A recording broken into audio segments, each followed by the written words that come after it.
가슴이 크고 늘어져서 막 배를 덮을 수 있을 정도의 분들은 일단 내 몸을 잘 안 봐요. 내 몸이 어떻게 변해가고 이걸 막 들여다보고 이럴 마음이 별로 없으시거든요. 가슴이 확 변해서 막 반갑고 신나고 신기한 이런 마음에 거울을 막 보시게 되잖아요. 보다 보면은 가슴은 이제 알겠어. 근데 내 배는 왜 저렇대? 라면서 이제 막 마주하게 되신 거죠. 안녕하세요. 가슴 수술의 진심인 성형외과 전문의 최규진입니다. 원장님, 가슴 축소나 거상 수술을 받고 나면 일부 환자분들이 배가 더 나와 보인다고 말씀하시는데요. 그런 변화가 생기는 이유가 있을까요? 수술 직후는 약간의 붓기가 있거든요. 근데 모든 붓기는 아래에서 위로 올라가는 방향보다는 이렇게 위에서 내려와요. 수술 끝나고 나면 붕대 감아드리잖아요. 근데 윗가슴도 감고 밑에도 감고 이제 가운데도 감고 이렇게 감는데 어쨌든 여기가 전체로 압박이 돼 있으면 위로 올라가는 그 순환이 안 되다 보니까는 아래가 좀 부어요. 그리고 위에서 내려온 붓기도 시간이 지나면 아래로 내려가서 빠지거든요. 그러다 보니 원래 갖고 계신 볼륨감보다 조금 더 아래쪽에 그 붓기를 경험하시게 되는 수술 그 초기 과정이 하나 있고요. 가슴 밑에가 커 보이는 이제 두 번째 이유는 원래 그러신 거를 이제 드디어 발견하시게 되는 거죠. 그게 사실은 메인입니다. 원장님, 그럼 붓기는 언제까지 가나요? 정의할 수는 없는데 가슴 축소, 가슴 거상으로 인한 가슴 자체에 있는 붓기도 한 달 정도면 웬만한 붓기는 다 빠져요. 부어서 이만했다가 빠지면 뭐 한 컵 이상 확 짜가지고 이렇게 많이 붓는 수술이 아니거든요. 그 이후도 사실은 변화는 와요. 그래서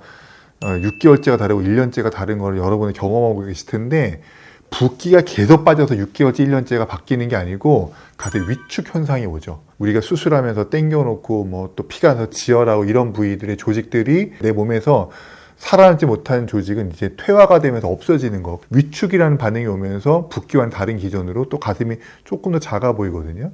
그런 일들이 이제 한 1년여에 걸쳐서 일어나죠. 그래서 붓기라고 설명하는 거는 제 기준으로 보면 한 달 정도라고 보고요. 가슴의 붓기는 그렇고 가슴으로 인해서 생기는 배로 넘어가는 붓기도 가슴의 붓기가 한 달이면 거의 다 빠지는 것처럼 한 달여쯤이면은 가슴으로 인해서 배에 유발된 붓기도 다 빠진다고 생각하고 있습니다. 저는. 그럼 붓기가 빠진 후에 나온 배는 착시일까요? 아니면 실제로 체형 변화가 있는 걸까요?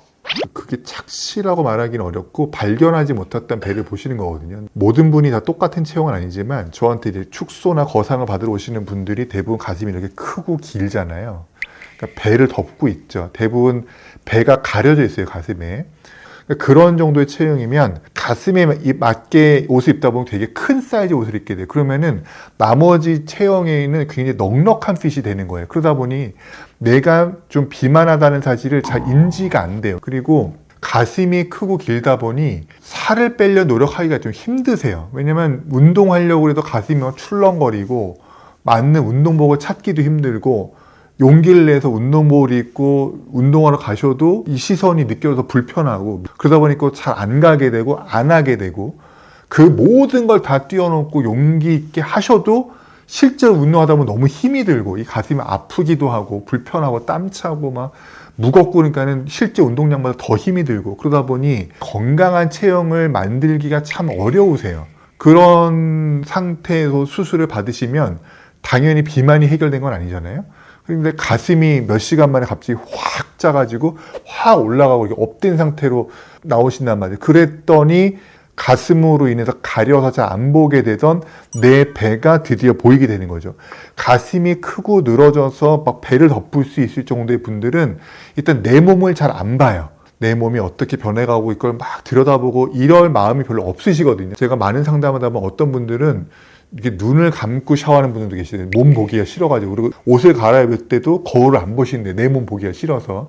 그런 분들이 내 배가 얼마나 있고 내 옆구리가 어땠고 내 힙이 어떠고 이런 거를 잘 알고 있기가 어렵거든요. 그러다 보니 가슴이 확 변해서 막 반갑고 신나고 신기한 이런 마음에 거울을 막 보시게 되잖아요. 보다 보면은 가슴은 이제 알겠어. 근데 내 배는 왜 저렇대? 라면서 이제 막 마주하게 되신 거죠. 그게 사실은 엄밀히 말하면 1번으로 제가 붓기를 말씀드렸지만 붓기가 메인 원인은 당연히 아니고요. 잘 안 보고 발견이 안 됐던 내 몸을 마주하게 되신 겁니다. 가슴 축소나 거상 수술 후 배가 나와 보이는 현상을 완화하거나 예방할 수 있는 방법은 없겠죠? 완화하거나 예방하려면 여러분이 수술을 받으러 오기 전에 체중 관리를 좀 하시고 운동을 하셔서 복부 지방을 줄이시고 건강한 체형을 만들고 오시면은 수술 후에 깜짝 놀라게 되는 그런 변화를 많이 줄이실 수가 있겠죠. 근데 지금 현실적으로 참 어려워요. 가슴을 줄이고 나서 맞이해야 될 그 배 문제를 해결하겠다고 운동을 먼저 하고 오겠어. 이런 게 사실은 좀 어렵기도 하고, 그런 문제가 가슴을 줄이기 전에 사실은 심각하게 여러분이 잘 와닿지 않으세요. 이 가슴을 어떻게 해야 되나, 그 한 해 만에 하고 나면 진짜 괜찮을까? 아무 일이 없을까? 막 이렇게 안전하게 할 수 있을까? 막 이런 거에만 생각 가득 차 있으시기 때문에 잘 됐을 때 내 배가 문제일 것이니 그 배를 먼저 해결해 와야겠어. 내 충격을 덜 받아야 되겠어. 막 이렇게 막 미리 준비하고 오신 분은 저는 못 봤습니다. 여러분들이 맨날 뭐 제가 살을 뺄 건데 살을 빼고 오면 수술하기가 더 좋아지나요? 이런 걸 여쭤보시는데, 살을 빼고 와야지 가슴 수술이 수월한 경우는 사실 별로 없고요. 근데 단 제가 체중을 줄이십시오라고 미리 권고드리는 분들이 분명히 있긴 있거든요. 그런 분들은 너무 비만하셔서 그 전신 마취 과정 자체가 좀 리스크가 올라갈 수 있는 정도의 비만하신 분들, 그런 게 걱정될 정도의 분들은 체중을 좀 감량하십시오. 단 너무 빼지 마시고, 이런 전제 조건 하에 좀 감량하고 오시란 말씀 드리는데, 체중을 줄이고 오세요, 뭐 찌우고 오세요라고 권고를 드리고 수술하는 경우는 사실은 거의 없습니다. 원장님, 지방 흡입이나 복부 거상도 하시나요? 예, 물론 하죠. 가슴 축소 거상 수술을 하면서 그날 동시에 할 수 있는 범위의 수술 내용이라면 얼마든지 같이 하고 있습니다. 그런 거를 같이 하고 있는데 체형마다 다 다를 거 아니에요. 예상된 소요 시간이 평가하는 게 다를 거고, 부위가 늘어나면은 당연히 수술 시간이 너무 길어지니까, 그러면 제가 계획을 나눠서 하기도 합니다. 안전한 범위 내에서 환자분이 회복하는 문제가 없고, 저도 또 체력이 되는 범위 내에서만 계획을 잡아드리고 있죠. 근데 흡입을 같이 하는 경우는 뭐 매우 흔합니다. 가슴 축소 거상 수술 시 지방 흡입이나 복부 거상을 같이 진행하면 위험한가요? 이게 같이 한다고 위험하다고 말하기는 어렵고, 전신 마취가 너무 길어지면 그거 자체가 좀 리스크가 있고 환자분들 회복하는 데도 문제가 있죠.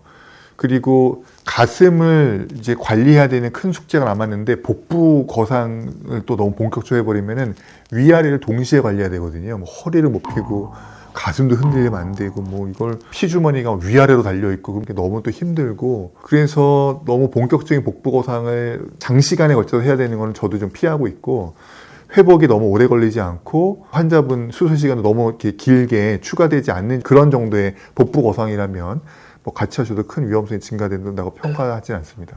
자, 오늘 가슴 축소 수술 후 마주하시게 되는 배가 좀 커 보이는 현상, 평소에 제가 많이 질문을 받고 있는 내용인데 오늘 모처럼 영상으로 제작을 해보았고요. 저희는 늘 항상 여러분들 궁금증 해결해드리고 좋은 주제로 또 열심히 준비해 보도록 하겠습니다. 오늘 영상도 잘 시청해 주셔서 감사합니다.